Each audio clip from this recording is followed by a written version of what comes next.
territoire, et plus particulièrement le territoire français, a pris une nouvelle valeur. De plus en plus, au sujet du territoire, on parle de bien commun. Et en ce sens, bien évidemment, le notariat a un rôle à jouer, puisqu'il va être en quelque sorte l'un des témoins de cette préservation du territoire. Nous, notaires, tout simplement, dans notre pratique au quotidien de toutes ces problématiques liées au territoire, nous mesurons pleinement les faiblesses et les améliorations à apporter à notre droit. Justement, c'est le temps des congrès, c'est le moment, après un travail de réflexion sur une année et demie de captation de toutes ces faiblesses, de présenter des propositions qui vont permettre, nous le souhaitons bien évidemment chaque année, améliorer le droit. Ça a été le travail de la première commission pendant 1 an et demi, de regarder si les outils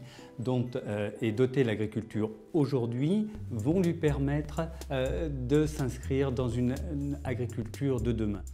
Autour de 2 axes, la propriété, l'exploitation. Est-ce qu'aujourd'hui, les outils dont l'État a doté l'agriculture française pour intervenir sur la propriété, ces outils que sont les SAFER, principalement, sont encore pertinents. Nous avons un deuxième angle après les SAFER qui est de s'intéresser aux modalités de portage du foncier.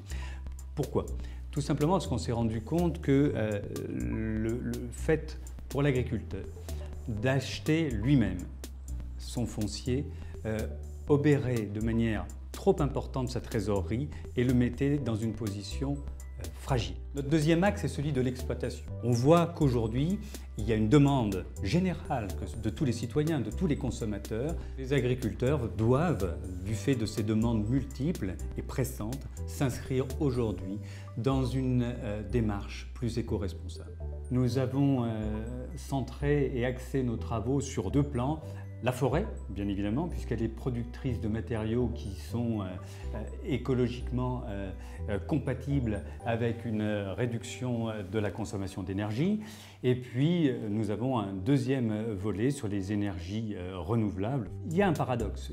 La forêt, en 2 siècles, a vu sa superficie multipliée par 2. Elle représente aujourd'hui 30% du territoire. Pourtant, elle est mal ou sous-exploitée. Donc nous proposerons à Cannes une nouvelle piste pour faire en sorte que cette forêt soit mieux exploitée et que nous puissions lutter plus efficacement contre le morcellement.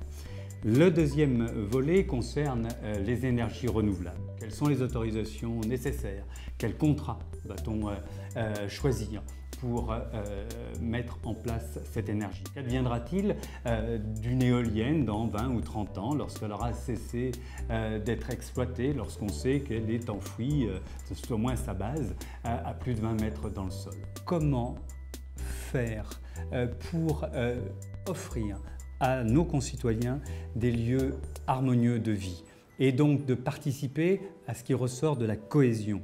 On a ce qu'on appelle les villes compactes, les métropoles et grandes villes, dont on sait qu'elles sont confrontées à des contraintes foncières et elles doivent donc se verticaliser. Il y a aussi une demande des habitants d'offrir des cadres de vie plus harmonieux. On a maintenant des nouvelles demandes de végétalisation de nos villes et puis également une demande qui semblait un petit peu, j'allais dire, bobo il y a quelques années, ou plus de niche, qui est l'agriculture urbaine. Et puis, on a la ville étendue. La ville étendue, ce sont nos villes moyennes qui, elles, ont tendance à s'étendre. Et puis, on a les territoires ruraux. Et là encore, donc, nous aurons des propositions à faire pour lutter contre la désertification, lutter également contre la dévitalisation des centres des villes moyennes. Jusqu'à aujourd'hui, on a traité de manière très fragmentée l'aménagement du territoire. Or, il semble essentiel aujourd'hui d'avoir une vision cohérente de l'aménagement de notre territoire. Et cette vision cohérente doit être donnée par une politique d'aide et une politique fiscale. Nous aurons à cœur, lors du congrès, de faire des propositions et d'essayer de dégager les pistes pour une fiscalité plus cohérente de notre territoire. Et plus que jamais, le territoire, espace fini, bien commun de l'humanité, doit être défendu.